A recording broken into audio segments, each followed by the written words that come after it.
Kadangi šiandien išaušo ta 4 metus laukta diena, jeigu nesumeluosiu, pasaulio futbolo čempionatas ir su manimi, nežinau, ar teisingai aš pristatysiu, TV3 sporto žurnalistas Vilius Stalgaitis. Jo, tiksliai, sveiki. Super, labas. Šiaip Matonis, ką tik buvo apkalbėjom, mane pasiekė naujienos, kad tu pats viešiesi Jungtinėse valstijose. Aš preliminariai keliauju, būsiu nuo 22-23 dienos, kažkas tokio, turim iš viso 4 mačus nusimatę pasižiūrėti, iš jų pirmas yra Anglija-Gana. Tai jau yra ta čempionato fazė, kai bus kažkas įdomiau, kur bus tikrai gerų rungtynių, ten bus ir Prancūzija su Norvegija, tai tikrai bus įdomu, New Yorkas ir Bostonas, man atrodo, miestai iš viso yra numatyti, tai pats planuoju apsilankyti jo. Nemeluosiu, šiek tiek pavydžiu. Apie patį futbolo čempionatą aš pats ir TikTok'e mačiau ir mes jau spėjom su kolegom apkalbėti. Karštis, neįleidimai, dabar jie nesumeluosiu, Somalio teisėjo iš Somalio į Jungtinės valstijas. Labai daug kažkokio tokio nešvarumo, negražumo. Kokia ta pradžia? Kas vyksta? Šiaip pradžia yra sklandi, viskas tvarkoja, bet daugiausiai būtent Jungtinių Amerikos valstijų migracijos politika ten ir kelia klausimų. Čia ne tik apie Somalio arbitrą yra klausimų ir su, aš nežinau, ar šimtais ar net tūkstančiais, nežinau kokio masto tai yra problema, bet labai daug fanų neįleisti tiesiog į Jungtinės Amerikos valstijas. Labai daug fanų iš karto gavo neigiamus atsakymus dėl vizų.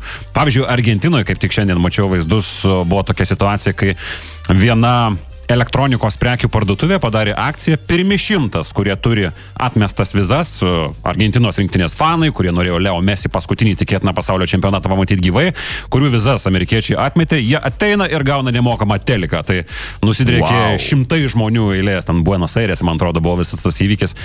Tai tikrai yra ir škotų fanų, kurie nėra įleisti į šalį, tai ta problema yra tikrai labai didelė, gal kiek pasaulį papiktino dar Gianni Infantino, FIFA organizacijos prezidento tas pareiškimas, kad reikėtų atsipalaiduoti, nurimt, kai keliamas triukšmas, kai keliama labai daug skandalo, problemos pačios neįsisprendžia, kartais jos tik tai paaištrėja, nusiraminkit, viskas bus gerai.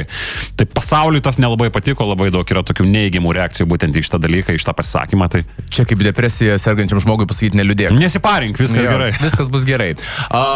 Šiaip dabar aš mačiau dar keletą vaizdo įrašų, neleisk man sumeluoti, kad šiaip Jungtinėse valstijose, kai iš Europos atvyksta komandos, temperatūrų skirtumas yra ir jie, ten vienas žmogus sakė, kad mes bandysim panaudoti kaip savo kažkokį kortą, čia stiprybę. Ar įtakos tokie dalykai, pavyzdžiui, atvykusius tokius kaip Prancūzija, Nyderlandus ar, nežinau, Anglija, jiems bus įtakos tam tikros oro sąlygos ar kiti dalykai, ar tiesiog kaip eis tie, kas yra stipriausi, taip ir nueis? Man tai atrodo, kad kažkiek galbūt temperatūros, nes aš pakalbėsiu apie kitus dalykus kiek vėliau, temperatūros klausimas yra kažkiek galbūt pervertintas, nes mes visai neseniai turėjom pasaulio čempionatą Katare, kuriam irgi teko būti ir, taip karšta, bet iš esmės organizacija padaro viską, kas būtų įmanoma, kad tie futbolininkai jaustųsi kiek įmanoma komfortiškiau. Žaibų pavojus, stichijos pavojus čia čia yra faktorius, nes mes matėm FIFA pasaulio klubų taurę praėjusiais metais, kai matėm tikrai ne vienas ir 2 rungtynės, kai dėl žaibo pavojaus visi turi evakuotis, išeiti į rūbinės, nes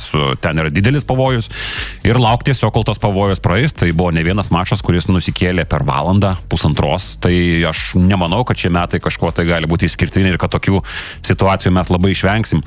Šiaip jau šiandien yra per TV3 beje tiesioginė transliacija nuo 22 valandos Pietų Afrikos Respublika, Meksika ir legendiniam Azteka stadione vykstas atidarymo mačas ir jis yra išskirtinis tuo, kad jis yra, jeigu neklystu, per daugiau nei 2000 metrų iškilęs virš jūros lygio ir meksikiečiams tai yra labai didelis pranašumas, nes dideliame aukštyje būt ir ypatingai žaisti, jeigu tu nesipratęs, tu esi atvažiavęs ten savaitę prieš, kelios dienos prieš, bet tu turi iš esmės būti gerokai anksčiau, jeigu tu nori to išvengti, to priprast. NBA lygoje mes labai daug kalbam, kad Denverio Nuggets ekipa Kolorado valstijoje, kuri irgi yra gerokai aukščiau virš jūros lygio, turi didelį pranašumą būtent dėl aukščių skirtumo, nes nepratę atletai labai dažnai susiduria su retesnio kvėpavimo problemom ir taip toliau. Tai čia irgi įdomus labai aspektas. Mačiau netgi vieną vaizdo įrašą, kur kvėpavo vienas iš krepšininkų, nežinau kaip tą daiktą reikėtų įvardinti, bet kad žodžiu tas aukščio skirtumas yra. Apie patį futbolą aš labai noriu paklausti, tu vis tiek tikrai 100% žinai daugiau už mane apie futbolą. Kas laimės? Net tiek, žinau.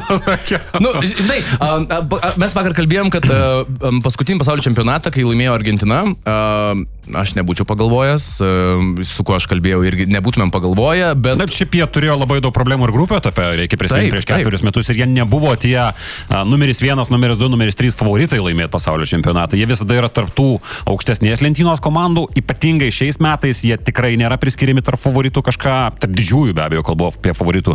Didžiausi šansai, ko gero, yra kalbant apie Ispaniją. Mano širdis kaip visada krypsta link Anglijos, aš esu ten. Yra ten tų labai daug nuspardytų frazių, ką po to, kai iškrys Anglija, bet aš visada kažkaip krypstu taip.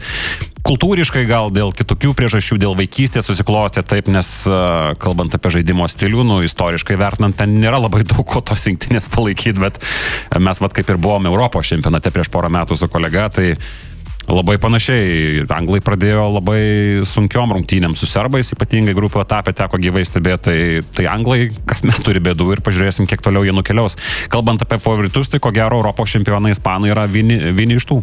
Kalbant apie toliau grupių etapus, daug grupių, daugiau komandų, ar yra šiais metais tokia bent jau viena grupė, kurią mes galėtumėm padinti mirtininkų grupė, kad yra per daug gerų komandų vienoje grupėje ir kažkam gali nepasisekti?